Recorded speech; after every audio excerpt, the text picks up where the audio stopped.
Hello guys! What's up? What's up? Ayan, welcome back again to my channel. Ayan, may gagawin tayo ngayon. A simple recipe ng cornstarch. By the way guys, dun sa mga hindi pa, yung mga bago pa sa aking YouTube channel, yung mga hindi pa nakasubscribe, please subscribe po. Paki-like na rin po ng aking mga videos. Huwag nyo na lang daanan. Libre naman po yan. Ayan yung gagawin natin dito guys. Ngayon, naglagay na ako sa ating kasirola ng 3 cups of, ano ba to? Fresh milk yung nilagay ko kasi wala akong ibab. Tapos, nilagyan ko na rin siya ng 1 cup of water. Tapos, 1/2 cup of cornstarch. Tapos, nilagyan ko na rin siya ng sugar kasi dapat lagyan siya ng condensed milk. Since wala akong condensed milk, kaya nilagyan ko na lang siya ng unting sugar. Tapos, yan, hinalo-halo ko na lang muna siya. Pero, hindi muna siya, take note guys, hindi muna siya nakabukas yung ating kalan. Tsaka na natin bubukas yung kalan kapag naihalo na natin lahat ng cornstarch at tsaka sugar. Dapat matunaw muna natin yung sugar at tsaka cornstarch bago natin i-on yung kalan. Ayan, natunaw na natin yung ating cornstarch at saka yung ating sugar. So, bali, i-open na natin ngayon yung ating kalan. Tapos, sa unang bukas natin, medyo dapat, medyo malakas pa ng unti yung ating apoy. Tapos, kapag medyo ramdam natin doon sa may loob, sa may ilalim na medyo may sticky na siya, ihinaan na natin yung ating kalan, yung ating apoy para hindi siya mabigla sa pagka-buo-buo. Ayan, ganito na yung consistency na hinahanap natin guys. Ganito lang siya kalambot kasi hindi naman natin hinahabol yung parang sa Maha Blanca na dapat matigas siya or ano, hindi. Dapat ganito lang siya, yan, ganyan lang. Para masarap siya. Tapos, pwede na natin pag ganyan na siya, i-off na natin yung ating kalan. Tapos, tuloy-tuloy pa rin natin siyang hahaluin. Tuloy lang halo.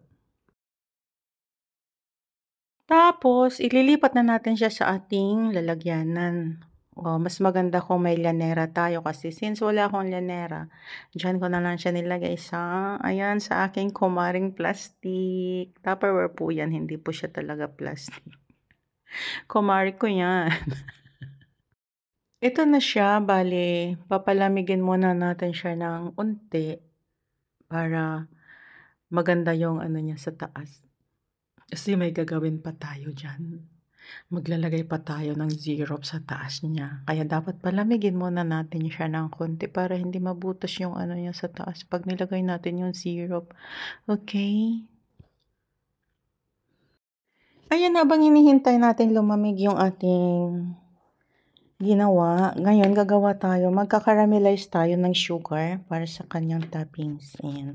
Naglagay na ako ng 2 tablespoons of sugar sa ating kawali. Kung mayroon kayong white sugar, okay lang. Dito kasi hindi uso yun, walang ganun. Kaya white sugar na lang yung ginamit ko. Ayan. Kapag medyo nag-start na nagka-caramelize yung ating sugar, hinaan na natin yung ating apoy para hindi siya maging mapait. Kaya hinaan lang natin yung apoy natin. Tapos yan, nag-start na siya ng ganyan. Ayan, ang ganun lang gagawin natin hanggang yung sugar natin ay matunaw na talaga siya. Ayan, tunaw. Kapag ganito na yung itsura ng ating sugar na kinakaramelize, maglagay tayo ng dalawang tablespoon ng water. Tapos, hayaan lang natin yung magbuo-buo kasi matutunaw naman lahat yan. Tsaka nagtunaw din pala ako ng cornstarch ulit sa gatas. Maunti lang. Mga 3 tablespoon lang yata. Tapos, tinunaw ko lang siya doon. Tapos, yan yung unti-unti kong nilalagay dyan sa kinakaramelize kong sugar. Ibubuhos lang natin yan paunti-unti. Ano lang yan, yung milk at saka cornstarch. Tinunaw ko din lang siya. Ayan, ganito na yung magiging itsura niya. Ayan, ganyan. Medyo malabnaw lang talaga siya. Ay, hindi malabnaw. Yung kulay niya kasi nga white sugar yung ginamit ko. Tapos, nilagyan ko pa rin siya ng gatas. Kaya, ayan, puti talaga siya. Tisay kasi siya. Ganon. Tapos, palabigin muna natin siya ng unti bago natin siya ilagay doon. Para hindi mabutas yung ating pag... Ayan, ito na guys. Malamig na siya. Medyo kinulang ako sa kinaramelize kong sugar kaya hindi siya lahat nalagyan ng toppings. Pero okay lang, masarap naman na siya.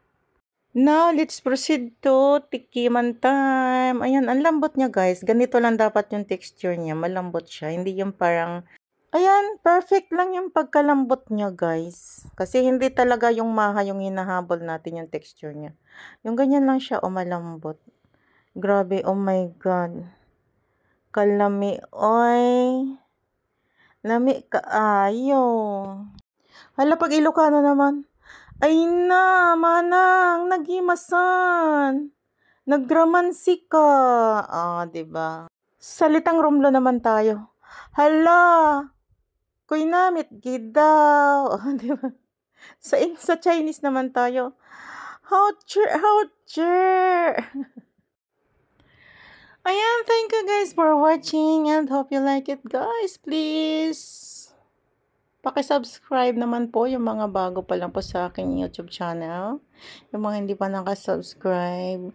Ano lang po ito, cornstarch lang po yung dyan ginamit ko. Cornstarch, milk, sugar, at saka, yun lang. Pero ang sarap niya talaga guys, promise. Ayan, once again guys, thank you so much for watching and God bless dun sa palaging sumusupport sa mga videos ko. Thank you so much.